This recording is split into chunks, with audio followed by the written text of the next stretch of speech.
Hi friends इनके उरुளைக்கிழங்கு मसाला போண்டா எப்படி செய்யறதுன்னு பார்க்கலாம். அதுக்கு தேவையான பொருட்கள் ரெண்டு உருளைக்கிழங்கு வேக வச்சு மசிச்சு வெச்சுக்கோங்க.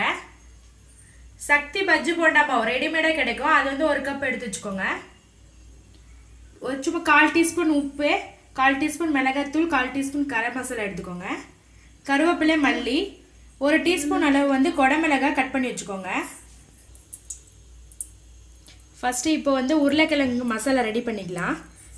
வாணல்ல 2 ஸ்பூன் எண்ணெய் விட்டுக்கோங்க. மிளகாய் தூள் போட்டுக்கோங்க. கரம் மசாலா, கருவேப்பிலை, கொடமிளகாய் போட்டு நல்லா வதக்கி விடுங்க.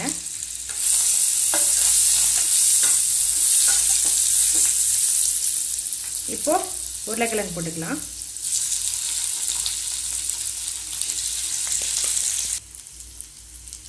இப்போ உப்பு சேர்த்துக்கோங்க. உருளைக்கிழங்கு தேவையான அளவு உப்பு மட்டும் சேர்த்துக்கோங்க.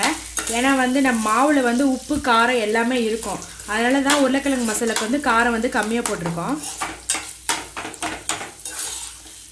ஒரு 2 நிமிஷம் வதங்கினா போதும். இப்போ மல்லி போட்டுக்கோங்க. மசாலா ரெடி ஆயிடுச்சு. இது வந்து ஆறட்டும். இது ஆறத்துக்குள்ளே வந்து நம்ம வந்து மாவு கரைச்சி வச்சுக்கலாம். மாவு கரைச்சிக்கலாம். மாவு வந்து கட்டி இல்லாமல் உடச்சி விட்டுக்கோங்க. இப்போ தண்ணி விட்டுக்கோங்க.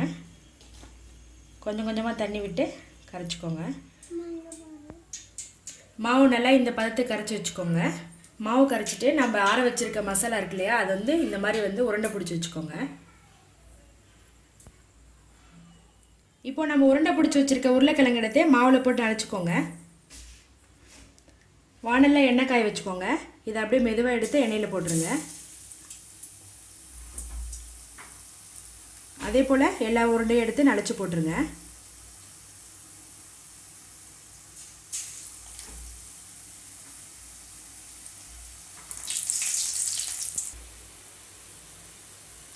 இப்போ இதை மெதுவாக திருப்பி விடுங்க. உடனே திருப்ப வேணாம், 1 நிமிஷம் விட்டு திருப்பி விடுங்க.